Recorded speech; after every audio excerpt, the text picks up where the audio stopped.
NIRS, Near Infrared Spektroskopi. Spektroskopi yansıması kullanılarak yakın kızılötesi ışını kafatası üstündeki bir veya iki prop tarafından yayılır. Reseptörler derin veya yüzeyel yapılardan yansıyan ışığı saptamak için benzer şekilde yerleştirilir. Pulse, oksimetredeki gibi oksijene ve deoksijene hemoglobin ışığı farklı frekanslarda absorbe eder. Benzer şekilde sitokrom mitokondride kızılötesi ışığı absorbe eder. NIRS satürasyonu büyük ölçüde venöz hemoglobinin absorpsiyonunu aksettirir.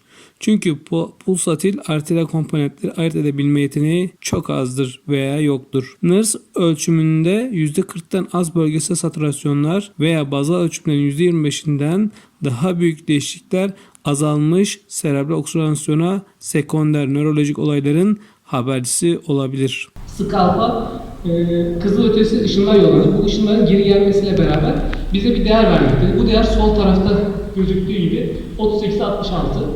Bu serebral perfüzyondaki akım gösterir. Ama arada çok büyük bir fark gözükmektedir. Burada sol taraftaki olanla arterial kardiyospor internında plak olduğunu görüyoruz. İkinci örneğimizde ise ikinci pembe çizgiden sonra vakanın ikinci saatindeyiz arkadaşlar. Burada vazodilatör kullanılmış. Aynı intraoperatif dönemde vazodilatör kullanılmış. Kalp akciğer makinesine girmeyle beraber bazal değeri yükselmiş oluyoruz. Üçüncü örneğimizde ise arkadaşlar sol tarafta 4. saatteyiz intraoperatif dönemi. Eksi 28 anatomik pozisyondan veya kanonik pozisyondan dolayı sol tarafta bir arter kardiyospor internada akım olarak azlık görülmektedir. Bu da TCA'dan bir örnekler arkadaşlar. B'leri görüyorsunuz. Serebral perfüzyonda TCA'ya girmeden önce hasta arter vertebralisten beslemeden önce en alt seviyeye kadar iniyor. Yani %10 bir kayıp yaşıyor.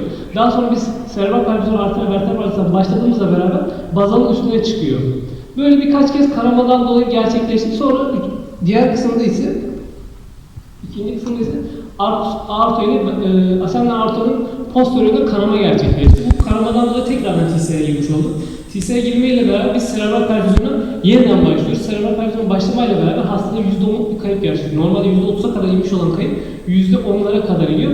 Isınmayla beraber tekrardan bazal değerine yükseldiğimizi görebiliyoruz.